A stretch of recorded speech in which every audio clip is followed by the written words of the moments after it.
इसका जवाब है social contract theory. Social contract theory theory है जो कहती है कि स्टेट एक आर्टिफिशियल चीज है। क्या कहती है social contract theory? Social contract theory कहती है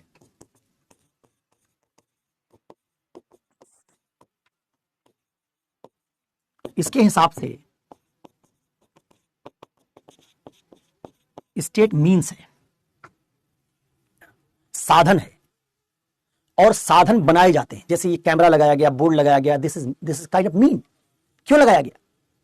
ये एंड नहीं है, ये मीन है। क्यों लगाया गया? क्योंकि तुमको पढ़ाना है। तुमको क्यों पढ़ाना है? क्योंकि तुम आईएएस बनना चाहते हो।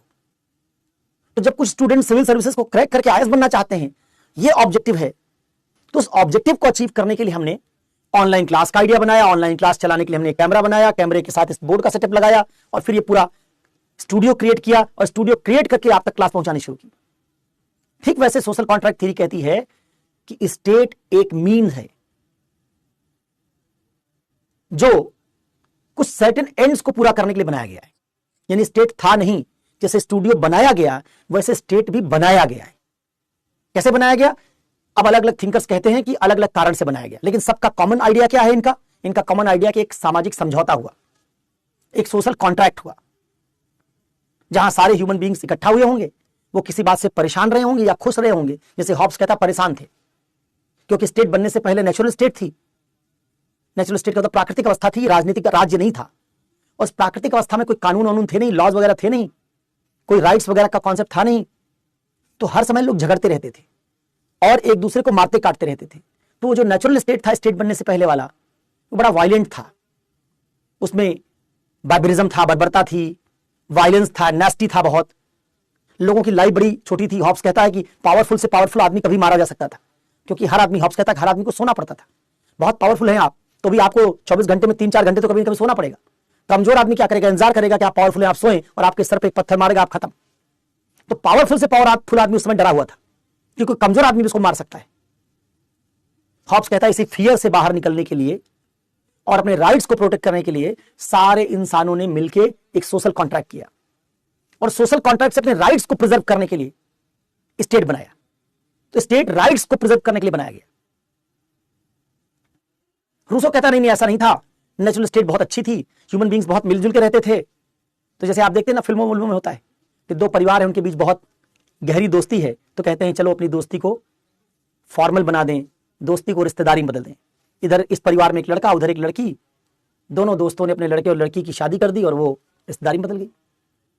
ठीक वैसा कुछ रूसो का आइडिया है कि नेचुरल स्टेट इतना अच्छा था, ह्यूमन बींग्स इतना मिलजुल के रहते थे कि उनको लगा क्यों ना जब इतना मिलजुल के हम रहते हैं तो हम सब मिलकर एक इंस्टीट्यूशन क्रिएट कर लें। और इस तरीके से जनरल विल से एक सोशल कॉन्ट्रैक्ट से स्टेट क्रिएट हुआ। तो ये सोशल कॉन्ट्रैक्ट थ्योरी है, ये स्टेट की क्रिएशन का बेसिस है। अब देखो इसको ले आओ इंडियन स्टेट पे, क्योंकि हम प्रॉपर्टी में जाना चाहते हैं। तो सोशल कॉन्ट्रैक्ट एक थ्योरी है जो कहता है स्टेट एक मीन्स है जिसको किसी ऑब्जेक्टिव के लिए क्रिएट किया गया है। ठीक है, लेकिन अब अगर हम इंडियन स्टेट के केस में आए तो हम कहेंगे हमारा इंडियन स्टेट जिसको हम आज जिस तरह से जानते हैं, यह स्टेट 26 जनवरी 1950 को एग्जिस्टेंस में आया। वो हॉब्स और रॉल्स के स्टेट तो पता नहीं कभी एग्जिस्टेंस में आ गए होंगे, बहुत पहले। हमारे देश में भी आजादी के पहले बहुत सारे राजाओं के स्टेट थे, लेकिन जो असली स्टेट जिसमें हम आज रह रहे हैं उसका सोशल कॉन्ट्रैक्ट कंप्लीट हुआ 26 जनवरी 1950 को। और उस सोशल कॉन्ट्रैक्ट में सब लोग नहीं बैठे। जिससे हमारा स्टेट बना कि ऐसे स्टेट चलेगा, जैसे कहा कि हॉब्स लॉक रूसो ने क्या बताया कि इंसान इकट्ठा हुए होंगे, उन्होंने एक समझौता किया और समझौते के बाद स्टेट बनाया, स्टेट ने काम करना शुरू किया। हमने भी, हम जिस स्टेट में आज रह रहे हैं, ये भी बना एक सोशल कॉन्ट्रैक्ट से बना, लेकिन सारे इंसान जो स्टेट में रह रहे थे वो इकट्ठा नहीं हुए, उनके रिप्रेजेंटेटिव्स इकट्ठा हुए। और उनके रिप्रेजेंटेटिव्स इकट्ठा हुए जिन पर फ्रीडम स्ट्रगल के समय लोगों को भरोसा था, और रिप्रेजेंटेटिव से मिलकर क्या किया? एक कॉन्ट्रैक्ट किया। तो कॉन्स्टिट्यूशन क्या है? एक तरह का कॉन्ट्रैक्ट है जो पब्लिक के रिप्रेजेंटेटिव्स ने पब्लिक के बिहाफ पर किया और तय किया कि आगे से हम इसी आइडिया से स्टेट चलाएंगे। और क्या माना कि ये जो कॉन्स्टिट्यूशन बना है इसके पीछे भारत की सारी पब्लिक का कंसेंट है। तो actually in 1950 we did a kind of social contract, and through that social contract people from different ethnicity, different linguistic background, different religion, different caste, they all came together and with their consent through their representatives we created Indian state. हमने सारे लोगों को stake holder बना लिया, अल्पसंख्यकों को, minorities को, majority को, सारे रीजन के लोगों को, सारे कास्ट ग्रुप्स को, सारी इथनिसिटी को, ट्राइब्स को, सबको स्टेक होल्डर बनाया, सबके रिप्रेजेंटेटिव्स बैठे और हमने एक स्टेट क्रिएट कर लिया. तो कॉन्स्टिट्यूशन एक तरीके का क्या है? मॉडर्न सोशल कॉन्ट्रैक्ट है. इस राज्य में रहने वाले आदमी ने इस राज्य के कानून तुम उस पर लागू करोगे, इससे पहले एक कॉन्ट्रैक्ट किया है राज्य के साथ कि हम तुमको पावर दे रहे हैं अपनी हमारे ऊपर कानून लागू करने की, कि तुम इन चीजों को अचीव करने के लिए हमारे ऊपर शासन कर सकते हो. इसका मतलब ये अनकंडीशनल गवर्नमेंट नहीं है. Public did not give right to state to govern them in unconditionally. There certain conditions. Social contract में पब्लिक ने क्या किया? कुछ कंडीशन की. जैसे तुम कहते हो हमारे कॉन्स्टिट्यूशन का ना शेड्यूल 9 वो है जिसमें हमने कुछ ऐसी चीजों को रख दिया जिनको कोर्ट भी नहीं छू सकती. हमने कुछ आर्टिकल बनाए जिसमें हमने क्या किया? ट्राइब्स अपने एरिया को कैसे गवर्न करेंगे उसके लिए स्पेशल प्रोविजंस बनाए. वो स्पेशल प्रोविजंस क्या है? अलग अलग जो पब्लिक है उसका कंसेंट है कि ये प्रोविजंस बनाओगे, जैसे 370 है वैसे 371 है, ये प्रोविजंस बनाओगे तो हम स्टेट के साथ रहेंगे. क्योंकि सारे लोग जो स्टेट के साथ रहने के लिए आए वो स्टेट के साथ हमेशा से नहीं थे. नगा लोग, मिजो लोग, मणिपुरी लोग, ये सब कब आए? जब हमने कुछ प्रॉमिस किया और वो प्रॉमिस उनके साथ किया गया प्रॉमिस हमारे सोशल कॉन्ट्रैक्ट कॉन्स्टिट्यूशन में है. ठीक है, इससे हमारा सोशल कॉन्ट्रैक्ट से हमारा स्टेट आया. अब जो स्टेट आया, अब मान लो स्टेट आ गया, तो क्या पब्लिक ने जो एक बार कंसेंट दे दी 1950 में, जो हमारे कुछ शुरुआती लोग थे, उनकी कंसेंट के बाद क्या इस कंसेंट को कभी दोबारा फिर से रीअथराइजेशन नहीं चाहिए? क्या एक जनरेशन ने कंसेंट दे दिया, आगे की सारी जनरेशन के लिए वही कंसेंट मान लोगे? तो क्लियरली हमारा स्टेट कैसे बना? हमारा स्टेट बना पब्लिक कंसेंट से. अलग अलग ग्रुप्स, एथनिसिटी, सबके आइडियाज, सबके साथ किए गए प्रॉमिसेस इस कॉन्स्टिट्यूशन में आए. तमिल लोग, तेलुगु लोग, मलयाली लोग सब इस स्टेट में तब आए जब उनके साथ एक कॉन्ट्रैक्ट किया हमने. लिंग्विस्टिक उनको क्या राइट्स मिलेंगे, माइनॉरिटीज को क्या राइट्स मिलेंगे, सारे लोगों के साथ एक कॉन्ट्रैक्ट हुआ है. अब स्टेट को वैसे काम करना है क्योंकि उसका फिलोसॉफिकल बेसिस है ये. लेकिन हमने एक साथ बात क्या जोड़ी? हमने साथ में बात ये जोड़ी कि ये जो सोशल कॉन्ट्रैक्ट है इसमें हर 5 साल बाद पब्लिक क्या करेगी? जो इस पूरे सिस्टम को चलाएंगे. क्योंकि स्टेट में जो सोशल कॉन्ट्रैक्ट स्टेट के साथ हुआ है पब्लिक का, स्टेट तो अपने आप को चलाता नहीं खुद, स्टेट को चलाएगी गवर्नमेंट, स्टेट को चलाएगी ब्यूरोक्रेसी. तो क्या चाहिए हमको? इस स्टेट के साथ चाहिए चेक्स एंड बैलेंसेस, कि जिस प्रॉमिस के साथ स्टेट शुरू हुआ था सोशल कॉन्ट्रैक्ट के साथ, उसी प्रॉमिस के साथ स्टेट आगे भी चलना चाहिए. अब स्टेट को चलाएगा कौन? स्टेट को तो चलाएगी गवर्नमेंट, स्टेट को चलाएगा लेजिस्लेचर. अब क्या पता आज की जनरेशन ने लेजिस्लेचर और गवर्नमेंट को मान लो पावर दे दिया, और पावर देने के साथ क्या कह देते अगर हम, कि जो गवर्नमेंट और लेजिस्लेचर बनेगा उसको कभी रीअथराइजेशन की जरूरत नहीं पड़ेगी. उनके पास पब्लिक ने एक बार हमेशा के लिए परपेचुअल अथॉरिटी सौंप दी है. तब तो फिर जो गवर्नमेंट थी, जो गवर्नेंस के इंस्टीट्यूशंस थे, वो हो जाते पावरफुल, क्योंकि फिर वो आंसरेबल ना होते. एक बार सोशल कॉन्ट्रैक्ट होता, उसके बाद उसी सोशल कॉन्ट्रैक्ट से परपेचुअल पावर उनके पास रहती.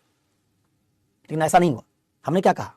हमने कहा हम एक ऐसा सिस्टम बना रहे हैं जिसमें सोशल कॉन्ट्रैक्ट के बाद कौन से लोग इस सोशल कॉन्ट्रैक्ट को आगे ले जाएंगे, उसके लिए उनको पब्लिक से मैंडेट लेना पड़ेगा. पब्लिक अपने मैंडेट के थ्रू बार बार हर 5 साल में रीअथराइजेशन करेगी कि ये लोग हैं जिनको अब सोशल कॉन्ट्रैक्ट को आगे ले जाने की जिम्मेवारी है. अगर पब्लिक क्या देखेगी कि जिन वैल्यूज के साथ हमने ये पूरा सोशल कॉन्ट्रैक्ट किया था, उसको जिनको हमने अथराइज किया, जिनको आप लेजिस्लेचर और गवर्नमेंट बोलते हैं, जिनको चुनाव से इलेक्ट करते हैं हम लोग, वो सही रास्ते पर जा रहे हैं, तो 5 साल बाद फिर से रीअथराइज कर देंगे. और अगर सही रास्ते पर नहीं जा रहे तो उनको हम बदल देंगे. क्या बनाया? Checks and balances. और क्या उम्मीद की? उम्मीद की कि ये लोग जिनको 5 साल बाद हम बदलेंगे, ये लोग कंट्रोल करेंगे ब्यूरोक्रेसी को. हम ब्यूरोक्रेसी को नहीं बदलेंगे, लेकिन ब्यूरोक्रेसी को बदलने की ताकत, उसका ट्रांसफर पोस्टिंग करने की ताकत इनके पास होगी, जिनको हम कंट्रोल करेंगे, जिनको हम बदलेंगे. बदले में ब्यूरोक्रेसी को क्या करेंगे? ब्यूरोक्रेसी को भी इसी पब्लिक के सोशल कॉन्ट्रैक्ट के आइडिया के साथ अलाइन कर देंगे. ये अलाइन रहेंगे पब्लिक वेलफेयर के आइडिया के साथ, सोशल कॉन्ट्रैक्ट के वैल्यूज के साथ, क्योंकि इनको डर होगा कि 5 साल बाद पब्लिक हमको बदल देगी. और ब्यूरोक्रेट्स डरे होंगे कि अगर हम पब्लिक के इंटरेस्ट के लिए काम नहीं करेंगे तो ये पब्लिक रिप्रेजेंटेटिव्स हमको बदल देंगे. अब अगर ये पूरी बात ठीक से काम नहीं करे तो पूरा आपका सोशल कॉन्ट्रैक्ट और उसके साथ स्टेट को मिली लेजिटिमेसी सब खत्म हो जाएगी। फिर तो ये हो गया, अगर इसी बात को हटा दीजिए कि नीचे ब्यूरोक्रेसी अकाउंटेबल ना रह जाए, पब्लिक के लिए सोचना बंद कर दे, जो हमारे इलेक्टेड लोग हैं वो पब्लिक के लिए सोचना बंद कर दें, क्या करें, वो अपने लिए सोचने लगे। क्यों? क्योंकि गवर्नमेंट में जा रहा है कौन? Builder, contractor, mafia. इलेक्शन कौन जीत के जा रहा है? जिसको पब्लिक अथॉराइज कर रही है, बिल्डर है, माफिया है, कॉन्ट्रैक्टर है।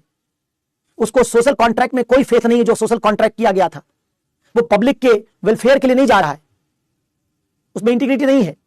वो सेल्फ इंटरेस्ट के लिए काम करने जा रहा है, पब्लिक इंटरेस्ट के लिए नहीं। और जब वो पब्लिक इंटरेस्ट के लिए काम नहीं करेगा, सेल्फ इंटरेस्ट के लिए काम करेगा, तो ब्यूरोक्रेसी से भी उसी जिसके अंडर में ब्यूरोक्रेसी काम करती है, वो ब्यूरोक्रेसी भी पब्लिक इंटरेस्ट के लिए काम नहीं करेगी। और अगर ब्यूरोक्रेसी पब्लिक इंटरेस्ट के लिए काम नहीं करेगी, गवर्नमेंट और लेजिस्लेचर में बैठे लोग पब्लिक इंटरेस्ट के लिए काम नहीं करेंगे, तो पूरा जो सोशल कॉन्ट्रैक्ट था तुम्हारा वो खत्म हो गया, उसकी लेजिटिमेसी खत्म हो गई। हम क्या कहेंगे कि the moment you lose property in governance and government, in government you lose the philosophical legitimacy to govern.